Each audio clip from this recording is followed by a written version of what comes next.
अपने जीवन को परिवर्तन करने के लिए, अपने दुखों का निवारण करने के लिए मनुष्य को उस परमात्मा की शरण में जाना है। परमात्मा की शरण जाने से मनुष्य अपने दुखों को दूर करता है। वो कैसे? जब वो सच्चे मन से उस ज्योति के ध्यान में लीन होता है और अपनी बुरी आदतों, बुरी व्यवस्थाओं को छोड़ देता है। और जब वो समर्पण भाव से उस परमात्मा में लीन होता है तो परमात्मा ऐसे बच्चों को अपनी शरण में लेते हैं।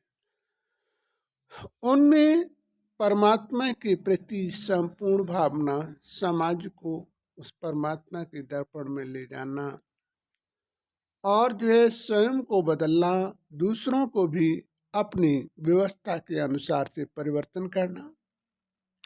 जब तक जीवन में अपने संस्कारों का पूर्ण परिवर्तन नहीं करते हैं तब तक आत्मा शक्तिशाली 16 कला संपूर्ण नहीं बन पाती।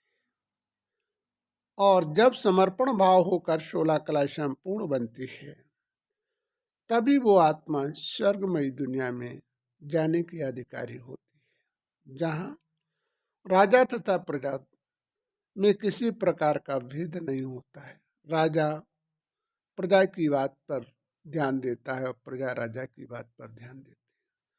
परिवार के समान वहां पर राजा और प्रजा में सहयोग और समर्थन होता है। किसी में किसी प्रकार का कोई भेद नहीं होता है। ऐसे युग में जाने के लिए तुम्हें अपने जीवन को परमात्मा को याद। द्वापर से धर्म पिताओं का आना प्रारंभ होता है। इब्राहिम द्वारा इस्लाम धर्म की स्थापना हुई, बौद्ध द्वारा बौद्ध धर्म की स्थापना हुई, क्रिश्चियन द्वारा क्रिश्चियन धर्म की स्थापना हुई और शंकराचार्य द्वारा संन्यास धर्म की स्थापना हुई। ये सभी धर्म पिता अपने जीवन में परमात्मा की याद करके तब इन्होंने अपने अपने धर्म की स्थापना की। मोहम्मद साहब द्वारा मुसलमान धर्म की स्थापना होती है। गुरु नानक द्वारा सिख धर्म की स्थापना होती है। इसके बाद त्राय चौराहे पेड़े इत्यादि पूजे जाने लगते हैं। सामग्री भी भ्रष्ट हो जाती है। हवन इत्यादि अन्य व्यवस्थाएं, सभी पूजाएं प्रारंभ हो जाती हैं, लेकिन मनुष्य के मन का विचार नहीं बदलता है, इसलिए साधना करने का फल प्राप्त नहीं होता है।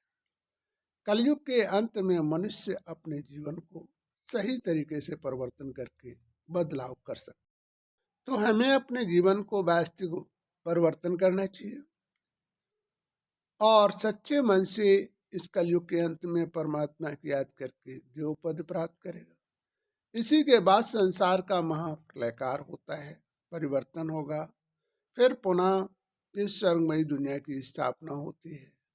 ये क्रम 5000 वर्ष बाद पुनः निर्माण होता रहता है, बराबर यही चलता रहता है।